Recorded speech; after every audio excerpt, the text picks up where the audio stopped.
En Facebook-gruppe, der kalder sig Venligboerne, breder sig lige nu i hele landet. Gruppen den er på 10.000 mennesker, og de vil gøre livet lettere for nye flygtninge. Ideen er, at danskerne melder sig ind med hjælp, lige fra at lappe en cykel til at tyde papirer fra det offentlige. De har jo ikke ret mange penge, hverken til at købe mad for eller tøj for den sags skyld. Venligboerne kom jeg i kontakt med, fordi der var et arrangement, som en veninde, Rebecca, foreslog, at jeg skulle deltage i. Der var ikke ret mange flygtninge, men vi var en hulens masse venligboere.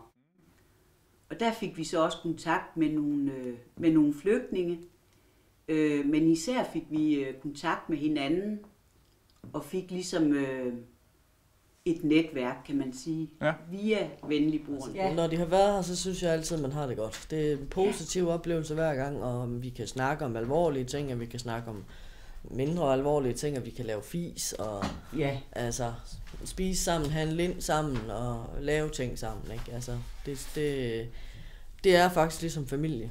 De kan ikke forstå regeringens tiltag altid, men det kan vi andre jo heller ikke. Men de elsker Danmark, de er taknemmelige for Danmark.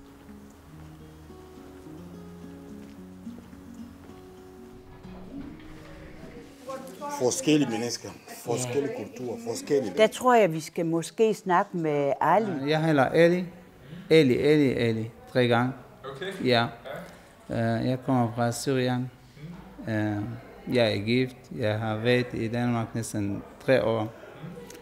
Jeg arbejder som kameraman arbejder praktik her i skolen. Og en opgave her på sprogskolen.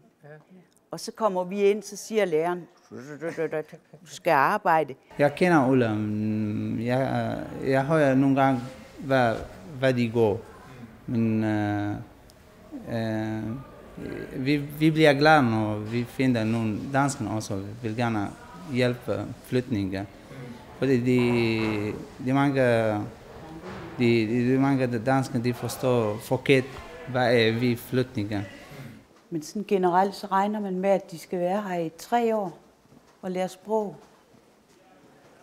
Så er der så nogen, der er så heldige at komme i et praktikforløb.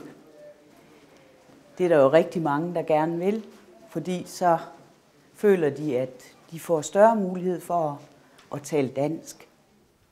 Så altså, man skal prøve at skrælle det der lag af usikkerhed og sådan lidt modvilje mod alt det, der er så fremmed.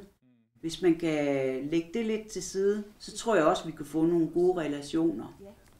Så ellers så synes jeg, det er vigtigt at videreudvikle relationerne. Især det der med venligheden, at man er åben over for hinanden.